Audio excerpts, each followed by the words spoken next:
گفتن یا رسول الله اون فرقه هدایت شده، اون فرقه‌ای که بر روش مستقیم صراط مستقیم هستن، هدایت یافته هستن، کی هستن؟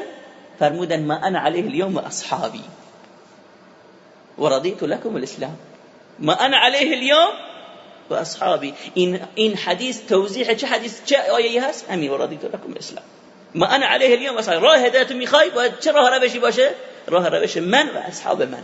و این حدیث بیش از 11 تن از صحابه روایت میکنن، هرچند که مغرضینی اون معادین و اون دشمنان سنت هستن که میان سعی و تلاش دارن بر بهانه گرفتن بر این حدیث، برای اینکه راه برای تخریب دین و نوسازی، به قول خودش نوسازی دین و دین جدید اختراع کردن، برای اینکه راه براشون باز بشه، هموار بشه، میان این حدیث را تضعیف میکنن و بهانه تراشی میکنن و تهمت میزنن اینها مدعیان فرقه ناجیان، اینها مدعیان فلان.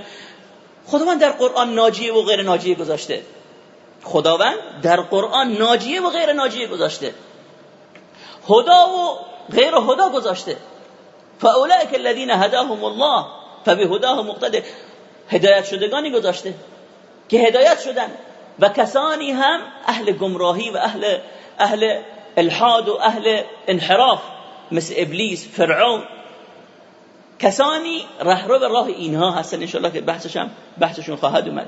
پس فریقا هدا و فریقا حق علیهم ضلاله، گروهی هدایت یافتن و گروهی هم گمراه. اگر ما بخوام فرقه ناجی را انکار بکنیم، این آیات رو انکار کردیم که کسانی فریقا هدا، کسانی هدایت شدن، یعنی فرقه ناجیه، و کسانی هم اهل گمراه. چطور ما میتونیم تشخیص بدیم که کی اهل گمراهیه، کی اهل گمراهی نیست؟ فان تنازعتم فی شیء فردوه الی الله والرسول. اگر نزاع کردید، اختلاف کردید، بر بگردید به قرآن و سنت، ببینید چی میگن. اونم چه قرآن و سنتی؟ به فهم سلف امت، با اون اسلام پیشین، اسلام اولیه‌ای که بوده، با اون اسلام، با قضاوت صحابه استوای خداوند را بر عرش چطور میفهمیدن؟ آیا استوا را استیلا و تصرف و قهریت میدونستن، یا اینکه استوا بالا رفتن میدونستن؟ صحابه و تابعین، اون خیر قرون که رسول الله صلی الله علیه و آله میفهم خیر الناس قرنی ثم الذين يلونهم ثم الذين يلونهم،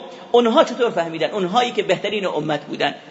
اگر میخوایم گمراهی و غیر گمراهی را بفهمیم، باید بر بگردیم به فهم اونها. و رضیت لكم الاسلام دینا. اون اسلام، اعلان خداوند میگه که من برای شما راضی هستم.